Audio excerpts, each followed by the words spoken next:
Welcome to my channel Shiva study point. तो कल हमने एक सीरीज की शुरुआत की थी नीट, जेई और सीईटी अंडर ग्रेजुएट को लेके, जिसमें हमने 2 क्वेश्चन सॉल्व किए थे और एक क्वेश्चन मैंने आपको होमवर्क में दिया था। आई होप आप सबने वो क्वेश्चन ट्राई किया होगा। जिनका सॉल्व हो गया उनके लिए बहुत अच्छा, जिनका नहीं हुआ है वो अभी इसको अच्छे से देख लीजिए। एग्जाम में क्वेश्चन सॉल्व होना चाहिए, अभी नहीं भी हो रहे तो कोई बात नहीं। तो हम क्वेश्चन का सोल्यूशन देखते हैं, पर उससे पहले एक बार क्वेश्चन को रिपीट कर लेते हैं कि क्वेश्चन में पूछा क्या था एग्जैक्ट। उसने एक सर्किट डायग्राम दी थी जिसमें उसने बताया था कि 3 माइक्रोफेड और 6 माइक्रोफेड के 2 कैपेसिटर लगे हुए हैं, 3 ओम और 6 ओम की 2 रेजिस्टेंस लगी हुई हैं, 9 वोल्ट की एक बैटरी है। तो उसने पूछा था अगर ये स्विच एस अभी जो ओपन है इसको अगर क्लोज कर दिया जाए तो जो चार्ज फ्लो होगा y टू x वो कितना होगा।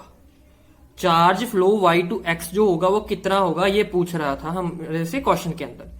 तो अगर हम इसको स्टेडी स्टेट के अंदर चेक करें, स्टेडी स्टेट कौन सी होती है, जब कैपेसिटर फुली चार्ज्ड हैं, दोनों कैपेसिटर अगर फुली चार्ज्ड होंगे तो वो स्टेडी स्टेट कहलाएगी। अब स्टेडी स्टेट के अंदर क्या होगा हम देखें। स्टेडी स्टेट में क्या होगा कि जो करंट आई है बैटरी से निकल के, जो करंट आई निकल के जाएगा वो किसके बराबर होता है, हमें पता है ओहम्स लॉ के अंदर क्या होगा, V is equal to I R. V is equal to I R, current voltage कितनी है 9, तो 9 पुट कर दिए, आई निकालना है। रेजिस्टेंस कितनी है 3 + 6 9, 3 + 6 9, 9 से 9 कट जाएगा 1 एम्पियर। अब क्वेश्चन ये है कि हमने इस वाला, ये ऊपर वाला करंट क्यों नहीं लिया, 3 माइक्रोफेरेड और 6 माइक्रोफेरेड में ये क्यों नहीं सोचा कि यहां से करंट यहां भी तो जा सकता है। हमने सिर्फ यही की कहानी क्यों ली, क्योंकि हमने बोला क्या है कि स्टेडी स्टेट है, स्टेडी स्टेट है, दोनों फुली चार्ज है, तो कुछ भी करंट इस साइड से फ्लो नहीं होगा, सारा का सारा करंट यहां से फ्लो होगा। तो इस बात का ध्यान रखिए, स्टेडी स्टेट के अंदर ये दोनों फुली चार्ज होंगे, कोई भी करंट यहां से नहीं फ्लो होगा, सारा करंट इधर से फ्लो होगा। इसीलिए ये कंडीशन लगा के हमने करंट निकाला है। अब जब हम स्विच एस को क्लोज कर देंगे, अब देखिए ध्यान से, जब हम स्विच एस को क्या कर देंगे, क्लोज कर देंगे, तो क्या होगा, जो पोटेंशियल डिफरेंस होगा 3 ओम के अक्रॉस, अब कुछ करंट है जो ड्रॉप होना शुरू होगा इसके अक्रॉस, कुछ ना कुछ करंट जो ड्रॉप होगा इसके अक्रॉस, वो करंट कितना होगा, हमने पिछली वीडियोस में देखा था कि ड्रॉप करंट कैसे निकालते हैं, V is equal to I R से निकालते हैं कि कितना इसके अक्रॉस ड्रॉप हुआ, V is equal to I R, potential कितना ड्रॉप हुआ V है वो, करंट कितना पास हो रहा है 1 एम्पियर, रेजिस्टेंस कितनी है 3 ओम, तो 1 × 3 3 ओम, 3 वोल्ट का वोल्ट पोटेंशियल डिफरेंस आ गया 3 ओम के अक्रॉस, या यूं कह लें या ये कह लें कि इसके अक्रॉस जो ड्रॉप हुआ वो 3 वोल्ट का हुआ, दोनों में एक ही बात है। तो अब पोटेंशियल डिफरेंस 3 ओम के अक्रॉस हमने निकाल लिया, 6 ओम के अक्रॉस कितना होगा, सिमिलर होगा भाई, बिल्कुल सिमिलर, 1 × 6, यहाँ पे रेजिस्टेंस 6 है तो 6 ले लिया, 1 × 6 6 वोल्ट आ गया। अब जो पोटेंशियल डिफरेंस इसके अक्रॉस होगा वही तो पोटेंशियल डिफरेंस होगा इसके अक्रॉस भी, जो पोटेंशियल डिफरेंस इसके अक्रॉस है वही तो इसके अक्रॉस होगा, जो इसके अक्रॉस है वही इसके अक्रॉस होगा, क्योंकि स्टेडी स्टेट की कहानी है। तो इस बात को समझिए, 3 ओम के अक्रॉस जो पोटेंशियल डिफरेंस होगा वही डिफरेंस किसके अक्रॉस होगा, 3 माइक्रोफैरेड के अक्रॉस होगा। जो 3 ओम की रेजिस्टेंस के अक्रॉस पोटेंशियल डिफरेंस है वही पोटेंशियल डिफरेंस होगा 3 माइक्रोफैरेड के अक्रॉस पे। तो 3 ओम पे क्या निकाला था हमने, 3 वोल्ट, तो यहां पे भी 3 वोल्ट है। जो 6 ओम के अक्रॉस होगा वही 6 माइक्रोफेड के अक्रॉस होगा, तो ये भी 6 वोल्ट पे होगा। अब हमने एक फॉर्मूला पढ़ा है, Q is equal to C into V, Q is equal to C into V। अब ये Q क्या है, charge on capacitor, C capacitance, V voltage, मतलब पोटेंशियल डिफरेंस एक तरह से। तो चार्ज अगर हम 3 माइक्रोफेरेड के ऊपर निकालें, जिसको मैंने Q1 का नाम दे दिया है, अब देखिए ध्यान से आप डायग्राम को एक बार, ये अगर मैं इसको Q1 का नाम दे दूं और 3 माइक्रोफेरेड के अक्रॉस इस पे चार्ज निकालूं कितना होगा, तो इसकी कैपेसिटेंस कितनी है 3 माइक्रोफेरेड है, ठीक है। अब देखिए आप, इसकी कैपेसिटेंस कितनी है 3 माइक्रोफेरेड, और V क्या है वोल्टेज, तो इसके अक्रॉस वोल्टेज कितनी है 3 वोल्ट, तो 3 × 3 9 माइक्रो लगाए तो माइक्रो कूलम, तो ये चार्ज निकल गया 3 माइक्रोफेरेड के अक्रॉस। सिमिलरली हम 6 माइक्रोफेरेड वाले कैपेसिटर के अक्रॉस भी निकाल सकते हैं इसको, वो कितना आ जाएगा 36 माइक्रो कूलम। अब ये कैसे आया, 6 वोल्ट का तो पोटेंशियल डिफरेंस हमने निकाल रखा है यहाँ पे, और कैपेसिटेंस कितनी है उसकी 6 माइक्रोफेरेड, तो 36 माइक्रो कूलम आ गया, ठीक है। यहां तक क्लियर है बात। अब नेट चार्ज निकालना है हमें, क्यों निकालना है नेट चार्ज, भाई जो नेट चार्ज होगा वही तो फ्लो करेगा। अब एक चार्ज इस पे है, कुछ चार्ज इस पे है, हमने देख लिया कि इस पे कितना चार्ज है 9 माइक्रोकूलम का। इस पे कितना चार्ज है 36 माइक्रोकूलम का। तो कितना चार्ज नेट फ्लो करेगा यहां से वो कैसे पता लगेगा? अब इस बात को ध्यान में रखिए कि वो पता लगेगा हमें कि ये वाला चार्ज, देखिए अब इस डायग्राम को ध्यान से देखिए। अगर हम y2x देखना है हमने चार्ज फ्लो, अगर हम ये सपोज कर ले ये इनफ्लो में है, ऐसे चार्ज जा रहा है इसका, और ये फिर क्या करेगा ऑपोजिट बिहेव करेगा, इसका चार्ज ऐसे जाएगा। क्योंकि अगर हम इसको पॉजिटिव नेगेटिव लेते हैं, इसको पॉजिटिव नेगेटिव लेते हैं, तो इसका पॉजिटिव इस साइड है, इसका नेगेटिव इस साइड है, तो इसका बिहेव इस वाले कैपेसिटर में जो चार्ज फ्लो होगा इससे ऑपोजिट डायरेक्शन में हो जाएगा वो। अगर ये क्लॉकवाइज होगा तो ये एंटी क्लॉकवाइज फ्लो करेगा।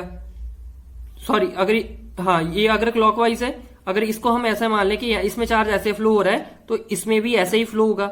लेकिन जब ये इसमें देखें हम, यहां पे पहुंचेगा, यहां से ऐसे हो गया ना, यहां से ऐसे फ्लो करेगा, लेकिन इधर से तो ऐसे ही फ्लो कर रहा है, तो एक में ऊपर की तरफ जा रहा है, एक में नीचे की तरफ आ रहा है। इस बात को समझ गए? अब डायरेक्शन है जो डिफर कर गई, डायरेक्शन डिफर कर गई, तो जो नेट चार्ज है, नेट चार्ज का जो फ्लो होगा वो कितना होगा, ये -30, तो 36 - 9 के हमें क्या देगा नेट चार्ज।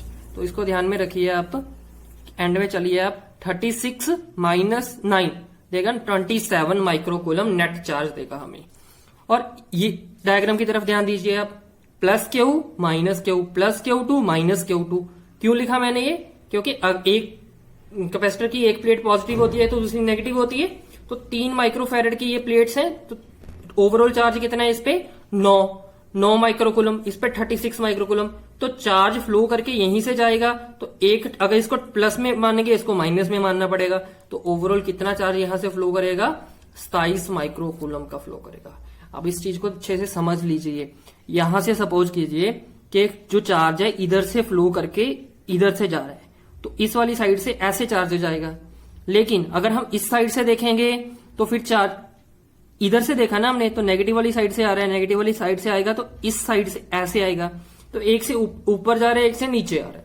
तो y2x नेट क्या होगा, यहां से ऊपर कितना जा रहा है 36, यहां से नीचे कितना आ रहा है 9, और उल्टे डायरेक्शन में आ रहा है, हमें y2x देखना है, तो 36 पॉजिटिव और 9 नेगेटिव। इस तरह से 27 माइक्रोकूलम आ गया। आई होप ये क्लियर हो गया होगा आप सबको। अगर फिर भी कोई डाउट है कमेंट कर दीजिएगा, मैं उस कमेंट का जरूर जवाब दूंगा, आपको दोबारा इसको अच्छे से एक्सप्लेन कर दूंगा। तो हम आज के क्वेश्चंस की तरफ बढ़ते हैं। आज के हम 2 से 3 क्वेश्चन आज फिर से देखेंगे, और ये भी करंट इलेक्ट्रिसिटी के बेस पे ही रहेंगे। आज के क्वेश्चन भी हमारे किस चीज पे रहेंगे, करंट इलेक्ट्रिसिटी के टॉपिक पे रहेंगे। ठीक है, तो आज के क्वेश्चन की तरफ बढ़ते हैं हम। ये देखिए हमारा पहला क्वेश्चन है कि एक मीटर ब्रिज है, उसको सेटअप किया गया with null deflection in the galvanometer. मतलब ये मीटर ब्रिज शो किया गया है, इसको इस तरह से सेट किया गया कि गैल्वेनोमीटर में नल डिफ्लेक्शन है, मतलब कोई भी डिफ्लेक्शन नहीं है, 0 रीडिंग है। वैल्यू ऑफ अननोन रेजिस्टेंस, कहते हैं पता करो वैल्यू अननोन रेजिस्टेंस, ये आर है, ये नॉन रेजिस्टेंस है 55 ओम की। अब अननोन रेजिस्टेंस की वैल्यू क्या होगी, आर की वैल्यू क्या होगी, ये पता करना है। और गैल्वेनोमीटर में क्या दिखाया है, उन्होंने बताया कि 0 रीडिंग है। अब मुझे एक बात बताइए कि डायग्राम से हमें पता लग रहा है कि गैल्वेनोमीटर को जब L1 = 20, अब ये L1 होता है, हमें पता है जो लेफ्ट साइड से हम जब देखते हैं तो L1 होता है, दूसरी साइड से हम देखते हैं जो वो L2 कहलाता है। मतलब कि ये कितना हो जाएगा 80 सेंटीमीटर, क्योंकि हमें पता है इस पूरी की लेंथ कितनी होती है 100 मीटर, 100 सेंटीमीटर लगा होती है। तो इस पूरी सिचुएशन के अंदर अब हमें निकालना क्या है आर। अब नल डिफ्लेक्शन है, अगर डिफ्लेक्शन क्या है नल है, तो इसका मतलब क्या है, ब्रिज क्या है बैलेंस्ड सिचुएशन में है। इस बात को समझते हैं आप ना, हमने पढ़ा है कि गैल्वेनोमीटर अगर नल डिफ्लेक्शन दे रहा है तो ब्रिज क्या होगा, बैलेंस्ड ब्रिज होगा वो। अगर बैलेंस्ड ब्रिज है तो बैलेंस ब्रिज की कंडीशन क्या होती है, आपको याद है बैलेंस ब्रिज की कंडीशन? बैलेंस ब्रिज की कंडीशन होती है नॉन रेजिस्टेंस है जो by unknown resistance is equal to L1 by L2। अब यहां पे नोन क्या है 55 ओम, तब बैलेंस कंडीशन देख लीजिए आप 55, इस यहां पे ये नोन है, ये अननोन है, ये L है 100 - L है। 55 हमने लिख लिया, R की वैल्यू नहीं पता, L 20 है, 100 - L 80 हो गया।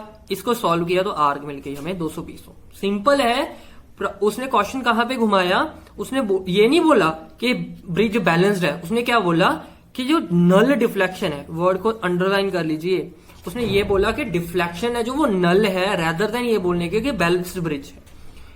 तो इस बात को ध्यान में रखिए, बैलेंस कंडीशन पे बहुत सारे न्यूमेरिकल पूछता है एग्जामिनर, ये बहुत इंपॉर्टेंट चीज है। अब हम बढ़ते हैं अपने नेक्स्ट क्वेश्चन की तरफ। तो हमारा नेक्स्ट क्वेश्चन है, एक सर्किट शो किया हुआ है हमें और हमें बोला है कि total current supplied to the circuit by the batteries, total current कितना सप्लाई किया गया है बैटरी के द्वारा सर्किट को, ये पता करना है, मतलब इन शॉर्ट हमें आई फाइंड करना है। ठीक है, तो पहले तो हम ये देखें कि हमें वोल्टेज पता है, 4 रेजिस्टेंस दी हुई हैं, मतलब सर्किट सॉल्व करना पड़ेगा। और फॉर्मूला कौन सा लगेगा, V is equal to I R का, ये फॉर्मूला लगेगा, right. V is equal to I R के अंदर RN लिखा है मैंने, इसका रीजन RN लिखने का यही है कि जो नेट रेजिस्टेंस निकलेगी यहां से वो उसकी वैल्यू पुट करनी है, तो नेट रेजिस्टेंस निकालनी पड़ेगी, उसके लिए मुझे सर्किट सॉल्व करना पड़ेगा। और I की वैल्यू तो निकालनी है, V मेरे को पता है। तो यहां तक बात क्लियर हो गई। अब हम सर्किट सॉल्व करते हैं। तो सर्किट सॉल्व करने के लिए मैंने 2 बार सर्किट सॉल्व करके रखा हुआ है आपके सामने, तो उसको मैं एक बार और आपके लिए कर दूंगा। ये 6 वोल्ट की बैटरी है, आप देखिए यहां से चले आप, ये 6 वोल्ट की जो बैटरी है इसको मैंने सेट कर दिया यहां पे। अब देखिए ये 3 ओम की जो रेजिस्टेंस है इसको मैंने इधर से भी कनेक्ट कर रखा है और इधर से भी कनेक्ट कर रखा है उसने। तो क्या होगा, ये पॉजिटिव के साथ भी कनेक्ट रहेगी और नेगेटिव टर्मिनल के साथ भी कनेक्ट रहेगी। तो मैंने पॉजिटिव टर्मिनल के साथ भी कनेक्ट कर दी और नेगेटिव के साथ भी कनेक्ट कर दी। अब इससे आगे देखिए, ये 2 ओम की जो रेजिस्टेंस है और ये 6 ओम की जो रेजिस्टेंस है, ये दोनों किसके साथ कनेक्टेड है, पॉजिटिव के साथ, लेकिन ये नेगेटिव के साथ डायरेक्टली कनेक्टेड नहीं है। अब ध्यान से देखिए, पॉजिटिव के साथ तो डायरेक्टली कनेक्टेड है लेकिन नेगेटिव के साथ डायरेक्टली कनेक्टेड नहीं है। तो मुझे पॉजिटिव के साथ इनको डायरेक्ट कनेक्ट करना था, 2 रेजिस्टेंस को डायरेक्ट कनेक्ट करना है पॉजिटिव के साथ। क्या होगा, मुझे उसको पैरेलल कॉम्बिनेशन में रखना पड़ेगा। तो पैरेलल कॉम्बिनेशन ये 6.0 है, अब यहां पे देख लीजिए 6 ओम है, ठीक है, और ये कनेक्ट हो गए। इसके बाद अब देखिए, ये यहां से भी देखिए आप, ये वाली जो सीरीज है, ये वाला पाथ है, जो यहां से अगर करंट आएगा उसको नेगेटिव साइड जाने के लिए इससे निकलना पड़ेगा, राइट। तो पॉजिटिव से इस लूप में देखें तो पॉजिटिव, क्या लूप पूरा कैसे हो रहा है, पॉजिटिव 2 ओम से निकला और इधर 1.5 ओम से नेगेटिव पहुंचा, तो ये 1.5 ओम से होके जाएगा नेगेटिव की तरफ। सिमिलरली अगर 6 ओम से करंट आया वो भी 1.5 से होके नेगेटिव तक जाएगा, तो 6 ओम वाला भी किससे कनेक्ट होगा, 1.5।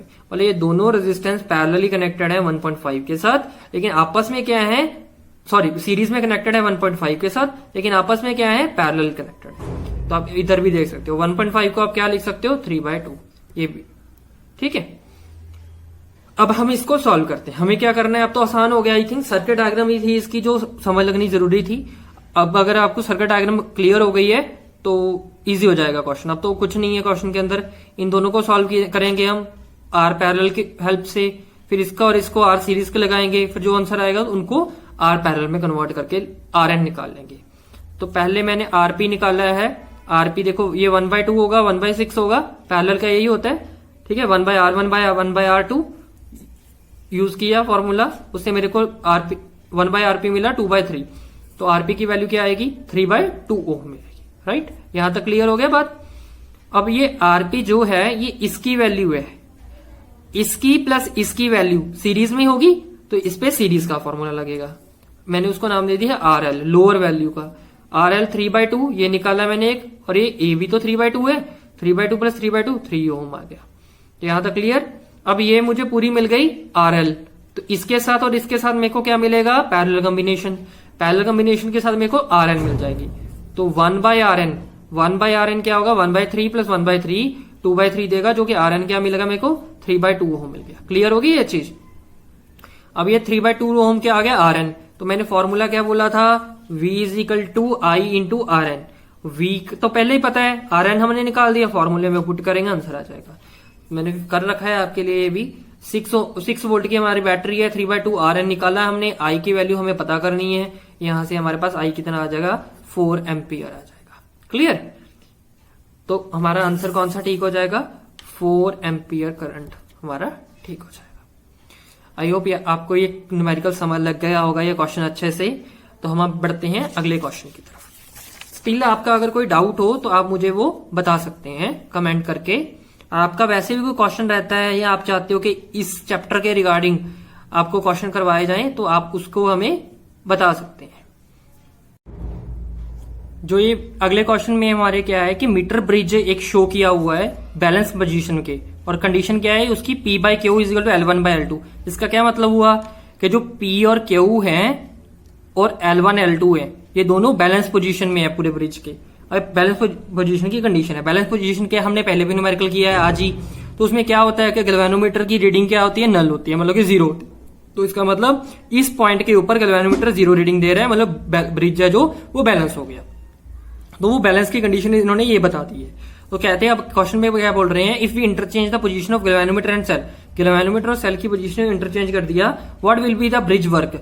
ब्रिज कहते हैं वर्क करेगा, अगर करेगा इफ यस अगर करेगा तो what will be the balance condition. तो बैलेंस कंडीशन क्या होगी, तो पहले ये बताना है कि ब्रिज वर्क करेगा कि नहीं, अगर करेगा तो उसकी कंडीशन भी साथ में बतानी है। तो हम इसको इसके इक्विवेलेंट सर्किट एक ड्रॉ कर लेते हैं। अब देखिए उसको, ये है इक्विवेलेंट सर्किट। इस इक्विवेलेंट सर्किट के अंदर देखिए आप, हमने क्या किया, ऊपर डायग्राम में दोबारा देखिए, ऊपर डायग्राम के अंदर देखिए हमने क्या किया था कि ये रहा P, ये रहा Q। अब P और Q दोनों हैं, ये P कनेक्टेड है पॉजिटिव के साथ, L1 कनेक्टेड है पॉजिटिव के साथ। ये पॉजिटिव टर्मिनल बैटरी का P से भी कनेक्ट हो रहा है और पॉजिटिव टर्मिनल बैटरी का L1 से भी कनेक्ट हो रहा है। अब नीचे देखिए, ये पॉजिटिव टर्मिनल रहा बैटरी का, ये कनेक्ट कर दिया मैंने L1 से भी और P से भी। क्लियर। सिमिलरली ये नेगेटिव टर्मिनल रहा, ये Q से भी कनेक्टेड है और ये L2 से भी कनेक्टेड है। ये रहा नेगेटिव टर्मिनल, ये Q से भी कनेक्टेड है और L2 से भी कनेक्टेड है। अब आई बात गैल्वेनोमीटर की। गैल्वेनोमीटर में आप देखिए, गैल्वेनोमीटर ये रहा, ये P और Q के मिडल में भी बढ़ रहा है, L1 और L2 के मिडल में है। अब हमारा रहा ये गैल्वेनोमीटर, गैल्वेनोमीटर P और Q के भी मिडल में बढ़ रहा है और L1 और L2 के भी कनेक्टेड है।